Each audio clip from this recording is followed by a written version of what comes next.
Hi everyone, and thanks for being with me, even though there's no one here. But I just need to let you know that this is a test, that I'm doing this because I'll be doing it earlier in the day, a live feed most days of the week to engage with you so that we can have further conversations about topics that are of interest specifically to you. So I don't really expect anybody to get online at this particular point because, as it turns out, many of the people that watch my videos are from overseas, and at the moment I think it's about 2 o'clock in the United States, so there's probably no one up for that unless you're watching the DNC convention, which means that you're just stupid.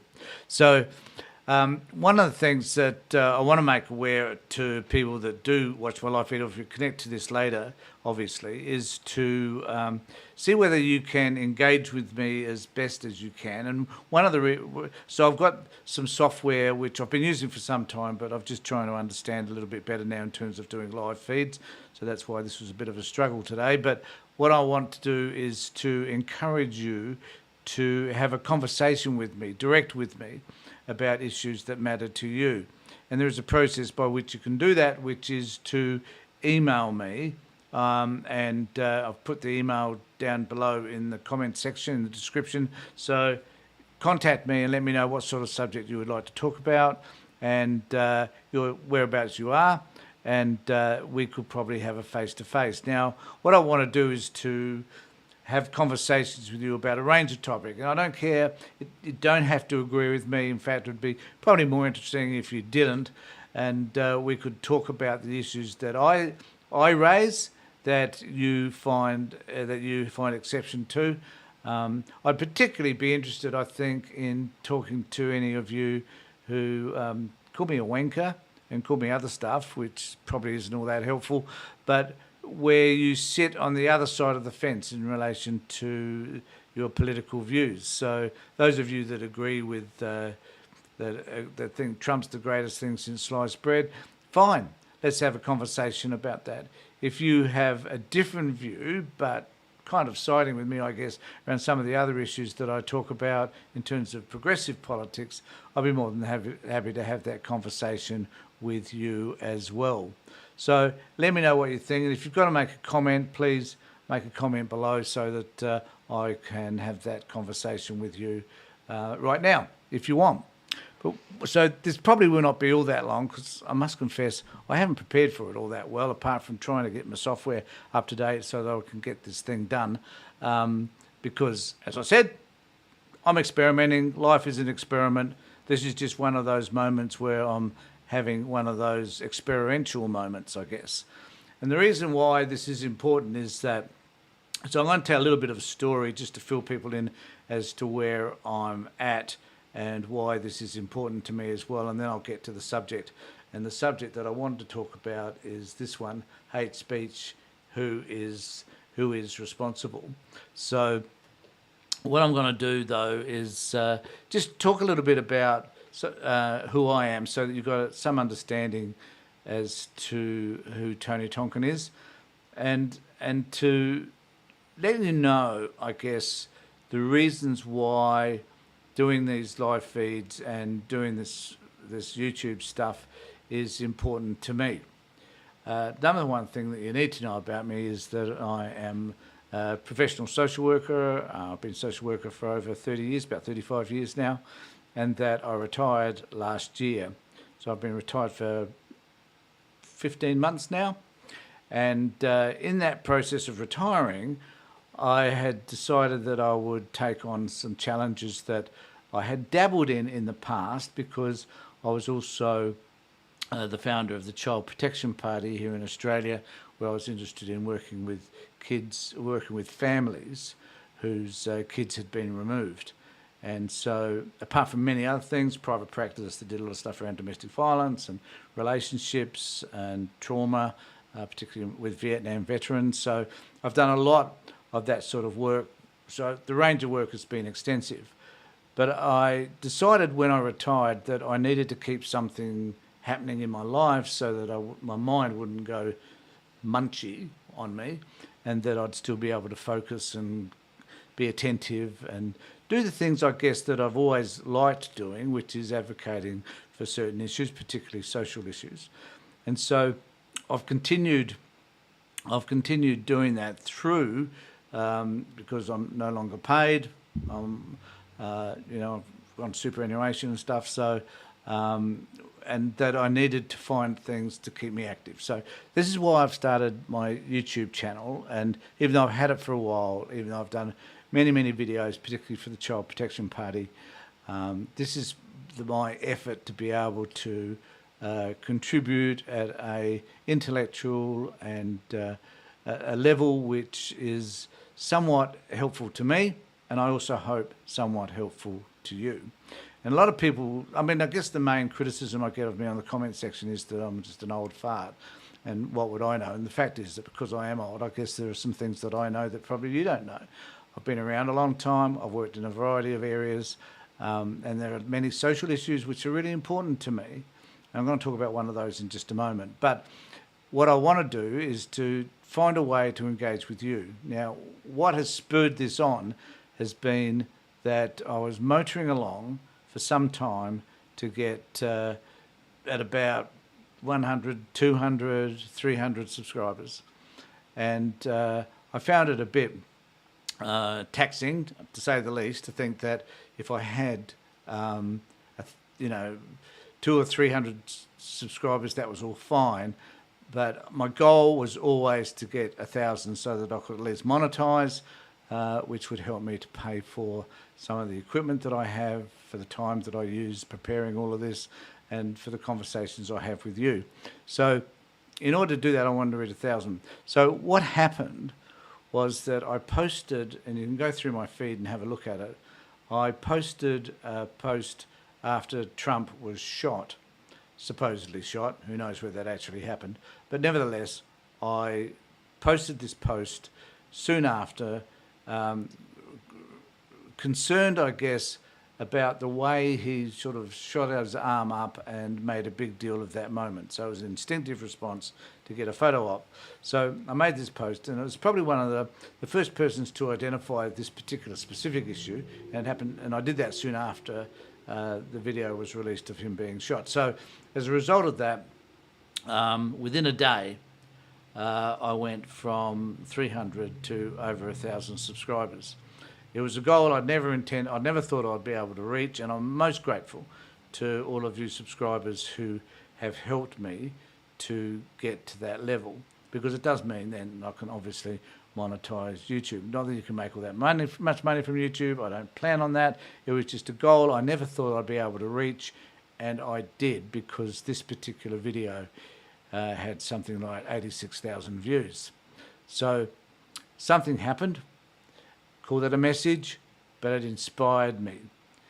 The downside of all of that was the day after that happened, my wife and I had planned to go on a road trip for a number of weeks, and initially a couple of months. Turned out to be 5 weeks, but nevertheless, as I did that, of course my feed dropped away. I wasn't able to do as many posts. I planned to do them while I was away, but it was just too busy and too tiring to be able to do that, and I was away from the studio here, so it just wasn't convenient. And my numbers started to drop off. The numbers have now picked back up. This is total transparency, I want you to know, but my numbers have totally picked up, and we're heading again in the right direction. And this process is really important to me, because using a camera and using this equipment is not all that familiar with me. I've been a therapist for most of this time. I've dabbled in some of this stuff through the Child Protection Party, but I haven't actually taken this on as kind of a full-time job, if you like. But that's what I'm doing now, because I cannot afford to sit back and just watch television all day and read the newspaper and become a blob. So I want you to engage with me so that you can help me to be able to produce better products, a better conversation, and an ideas, and create ideas. My whole life has been filled with generating ideas, not necessarily ideas I agree with, but certainly challenging people about the way they viewed the world. And that's exactly what the Tony Tonkin Show is all about, is helping people to view the world a little bit differently. I don't have to agree with you, and on many occasions I don't, but I am interested. I am genuinely interested in how your world is, why you reach the decisions that you have done, and what are those decisions and how they impact you. This is what I've been working with my entire professional career, and I want to be able to continue that. I don't want my sessions to have conversations with you, though, which turn into a counselling session. I can't see the benefit in that, but I certainly want to be able to have that conversation with you when possible. So just keep all of that in mind as an introduction. So at the moment, I'm excited because this hasn't dropped out. There's a bonus, but who knows? So the topic, as I said earlier, is this hate speech, who is responsible? And the reason why this has come up to me as an important issue is that recently there's a show in Australia called Q&A, which focuses on specific social issues on the Australian Broadcasting Commission here. It's a terrific show normally, except when they have politicians on, that often spoils it, but it's a fabulous show. Now, they talked about this social media issue last Monday, and I began to think about what penalties are there for hate speech. Now, there's a lot of people out there who generate unhelpful comments because, and the thing too is that, you know, because you can do that anonymously. You know, you can have bots set up and you can have anonymous sign-ins. You can do a lot of things on the internet that means that you are not visible. And there's an issue there around people who've just got this sense of hatred sitting inside of them, and because they know that they can do it anonymously, they figure that they can do and say whatever they like. And I think there has to be, well, I believe there has to be some sort of limit around all of that. And the question is really, who is responsible for what happens in social media? Who should take responsibility for that? Who controls it? And whether or not there can be consequences for hate speech being spread across the internet. Now, there are some terrible influences around all of this stuff. Andrew Tate would happen to be the primary one. There's a bloke called Jimmy Richardson, I think, in the UK, correct me if I'm wrong, who also spreads a lot of hate speech. Now, one of the issues is, you know, do we identify something as being hate speech or just someone else's opinion? Are they entitled to their opinion? Of course they are. I'll be the first person in the world to suggest that everybody has a right to their opinion.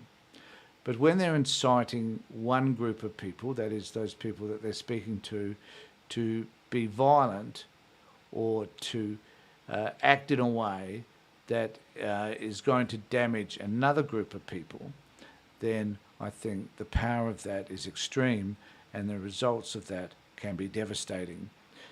The problem that we have is also that there are people like Donald Trump who seem to do it all the time, and there's no consequences for his behaviour. But on social media, or there was actually, because when he was in 2020, when January the 6th occurred, and he denied the results of the election, Twitter banned him. So clearly there are things that one can do in order to stop people from making statements that are firstly untrue, that are misinformation, disinformation, or that will incite someone else to commit a crime. So what should be done, I wonder, about all of this? Should we find ways in order to limit what people do, and whether it's possible at all to punish them? It was interesting in this Q&A session on Monday night where the commissioner for, I forgot what they call her, but she doesn't control the internet, but she certainly looks after the speech that is on the internet, and she handles complaints in relation to the internet. It'll come to me in a moment who she is. But she made a statement I thought was quite interesting, and that was that it's really difficult to provide a financial penalty to these organisations because like Facebook and X, because they simply don't pay. And also, these people live and have their businesses primarily in another country, and particularly the United States. And certainly the United States are not going to take any steps against any of these people because of their First Amendment rights. So that's not going to happen. But, and there was another view which I thought was really interesting, and that was that if a group of countries, for example, European countries, passed legislation that made it really impossible for these people to be able to even operate within their countries, and whether or not, a whole group of countries, for example, got together and they banned these people from either travelling to their countries, or they fined them, and if they entered into their countries, they'd have to pay those fines, or if they entered into their countries, they would be arrested. So if enough organisations got together, then perhaps something may be able to be done. I'd be interested to know what you think about any of that. And the other thing too is, I think people like Elon Musk are a problem for, and they really are this problem because they want to disrupt society. They want to turn society into something whereby, one particular group of people are fighting another. And the fact that he suggested that in the United States and in Britain, he started in Britain actually, he thought that there'd be he declared that there'll be a civil war because of the disruptive behaviour of the Nazis versus the people from Muslim-based countries, and that in the US he was suggesting the same if Trump doesn't win the election. So there should be a standard somehow that can be developed between all countries in relation to social media, and that people like Elon Musk it should not be about just financial penalties because they've got so much money it doesn't really matter, but it should be about their liberties being taken from them if they choose to behave in ways that are going to damage other people. So I don't know what you think about all of that, but please let me know in the comment section below, and perhaps at some later date I can have a conversation with you about it. But as I said at the beginning, this is part of my experiment to talk about these types of issues with you.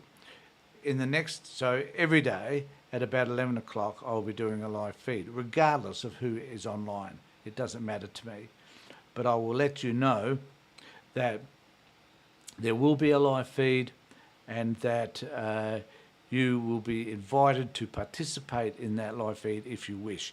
And you'll be able to see my email down below so that you can contact me, let me know whether you want to, then I'll send you a link half an hour before I go live, and that's 11 o'clock Australian Central Standard Time. So hopefully you'll be aware of that. When you get the email, it'll be exactly half an hour beforehand. I want to participate. I want to be part of this community. I'm so grateful for those of you that have subscribed. I want to keep these conversations going. I want to get involved with you about the things that matter to you. So you could send me in an email a topic that you'd like to discuss. That would be absolutely fabulous. So just remember that there is no topic that's out of bounds. The thing that I will not accept is language that I think might be detrimental to me or to somebody else. So please don't do that. And could I ask you please to subscribe to my channel if you are watching this, and ring the bell for further notifications so you'll get to know when I'm going to do a live feed. So, as I said, just an experiment. It worked okay so far. Let me know what you think, and ring the bell for further notifications. In the meantime, take care, look after yourselves, and more importantly, be safe.